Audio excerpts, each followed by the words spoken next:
Update: Bungie has posted a message saying that XP awards in Destiny 2 are in fact scaled based on the activity being performed, but that after reviewing our data, we agree that the system is not performing the way we'd like it to. Currently, XP will scale up when playing longer fixed-duration activities like Crucible competitive multiplayer matches and the Leviathan raid, and XP will scale down when playing activities that can be quickly, repeatedly chained, like grinding public events. We are not happy with the results, and we've heard the same from the community, Bungie wrote. Effective immediately, we are deactivating this system. That means that XP gain rates will change across the board, but the values seen in the game will be consistent and accurate.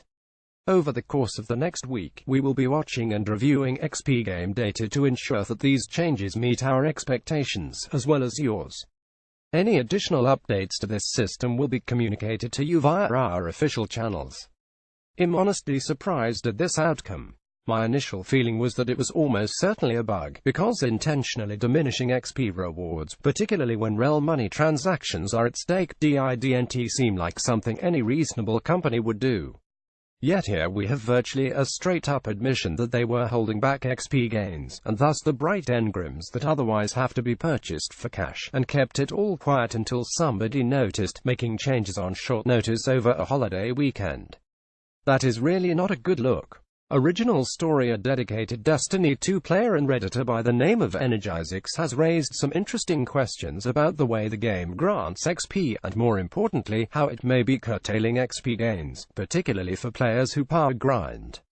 What's happening, according to his testing, is that the game indicates XP increasing at a normal rate using the bar on screen, but your actual progression can occur at a much slower rate. Energizix began the testing by recording a week of gameplay, as well as periodically recording the amount of XP required to earn a bright engram as indicated by DIM, the Destiny item manager, which tracks and compares all sorts of in-game stats. At the end of the week, he went back and watched it all, entering every XP chain he earned into a spreadsheet, along with a timestamp and how many pixels each chain contributed to the in-game progress bar. I then created some graphs to overlay what I earned in-game with what DIM showed, he explained.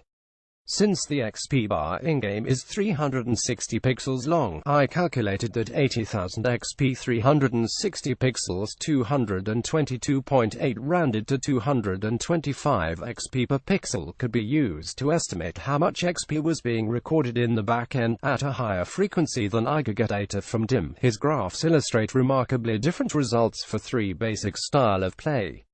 Playing slowly, kill an enemy, let the XP bank, kill another enemy, wash, rinse, repeat, resulted in an exact match between the XP gains indicated by DIM and what was shown in Destiny 2. But playing normally, which he described as patrolling the flashpoint destination and hitting up some public events, saw a loss of roughly half the XP that should have been gained thanks to XP spikes at the end of a patrol and event, while a stretch of 2 consecutive public events, lots of incoming XP, in other words, saw a major drop in the XP one would expect to earn. The methodology is admittedly Byzantine, and Energizix allowed that there's a decent margin of error in many of the values used in his calculations, but they should be able to be compared among themselves to show trends, they wrote. Or as a ballpark figure to show that the progress bar does correspond to the XP as showed by the Bungie API via DIM. All of this is important because while Destiny 2 has a level cap of 20, it awards bright engrams for progression beyond the point. And bright engrams are where the good stuff is: shaders, ships, sparrows, and other stuff that you generally can't earn as in-game drops from activities. The main way to earn bright engrams is by leveling up via XP or spending real money at the in-game store. Energizix estimated that he lost roughly 1.5 bright engrams over 3 hours of play. That works out to a value of 300 silver, the in-game currency, or about $3 in real money value. It's possible that the system is broken somehow. Remember that Call of Duty WWII was over-rewarding XP for a week after its release before anyone noticed, or that Energizix calculations are somehow way off.